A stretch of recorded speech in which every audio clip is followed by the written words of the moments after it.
Halo semua, balik lagi bareng gue Fikri di sini, masih dalam segmen pembahasan alur cerita, tapi kali ini yang akan gue bahas adalah Vinland Saga season 2 episode keduanya. Dan gue harap kalian udah nonton season satunya biar apa yang gue bahas di sini tentu kalian jadi lebih paham atau nyambung gitu ya. Nah, seperti biasa video ini tentu akan mengandung spoiler. Jadi buat kalian yang gak pengen tahu bisa di skip aja dulu, tapi kalau yang gak masalah, mari kita simak bareng-bareng alur ceritanya seperti apa. Oke, di episode pertamanya kemarin ternyata kita nggak langsung ditunjukin nasibnya si Thorfinn setelah Askeladd mati di tangan Pangeran Canute. Dan gue sendiri awalnya juga mikir, ini siapa anjir? Perasaan nggak pernah muncul di season satunya. Nah, ternyata ini emang karakter baru dan di season 1 hanya tampil beberapa detik doang. Tepatnya di akhir episode 24, jadinya nggak terlalu dinotis. Terus juga wajah karakter di anime ini kan agak-agak mirip ya, jadinya gue lupa. Namanya adalah Einar, seorang pria Inggris yang kampung halamannya dihancurkan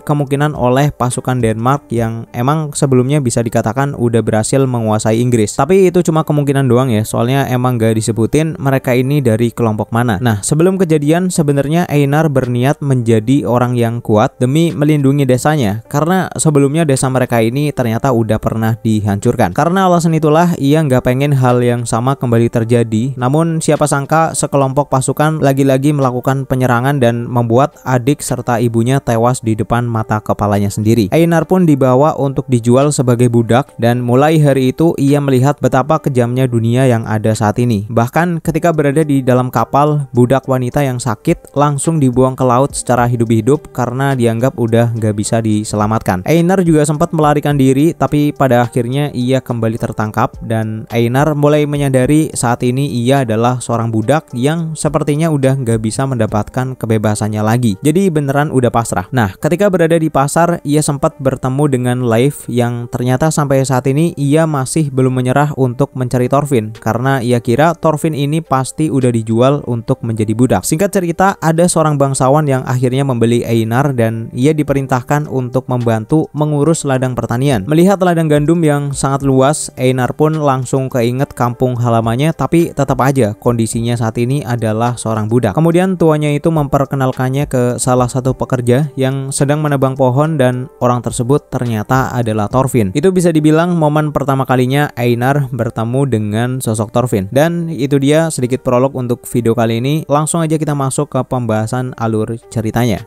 Let's begin the story, guys.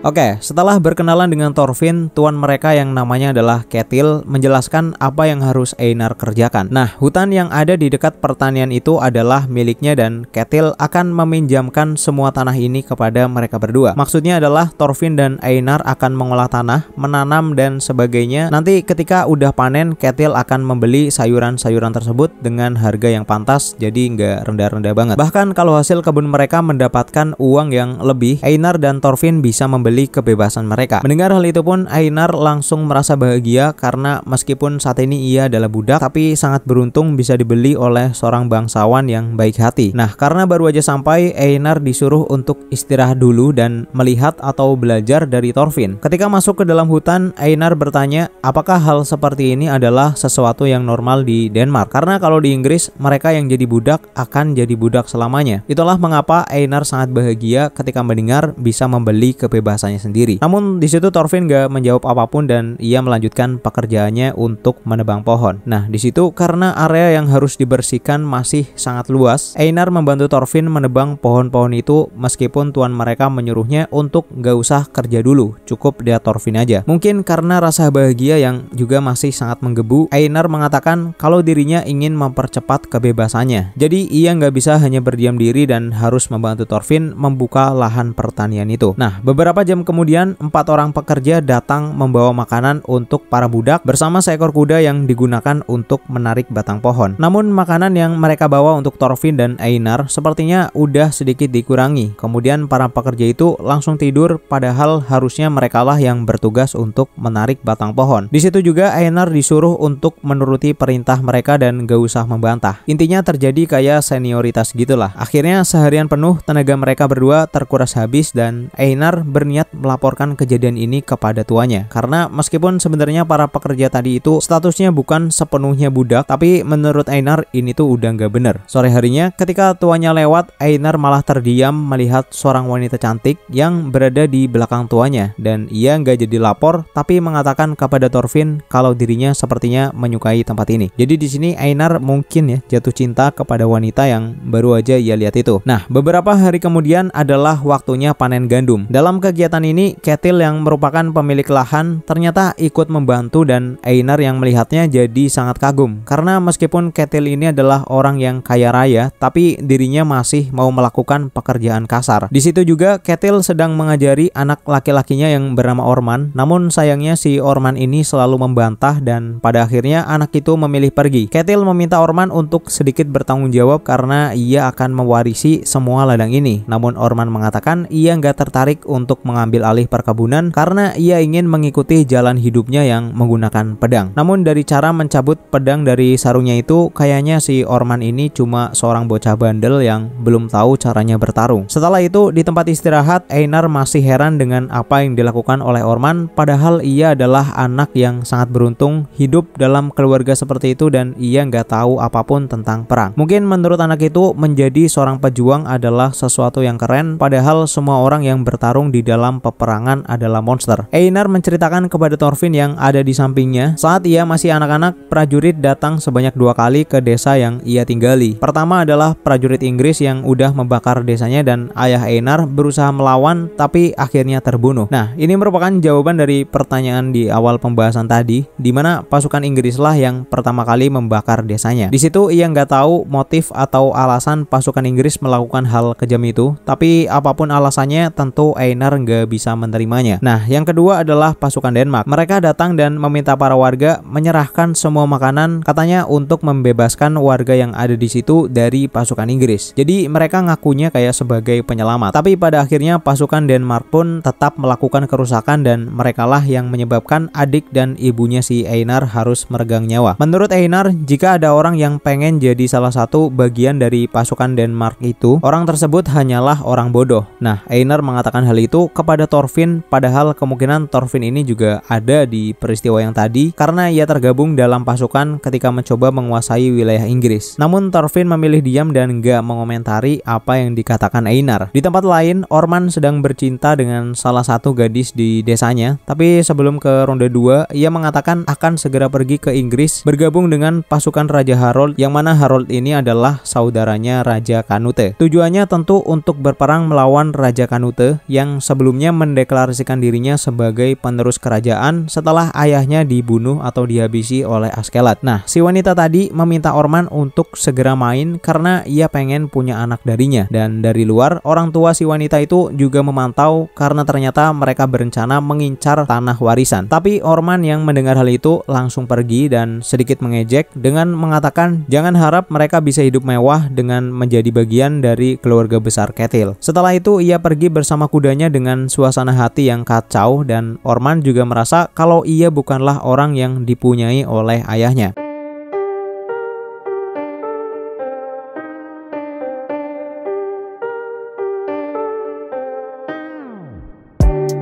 So, itu aja pembahasan gue kali ini. Jangan lupa tinggalkan like dan komen biar gue tambah semangat, dan sampai jumpa di video selanjutnya.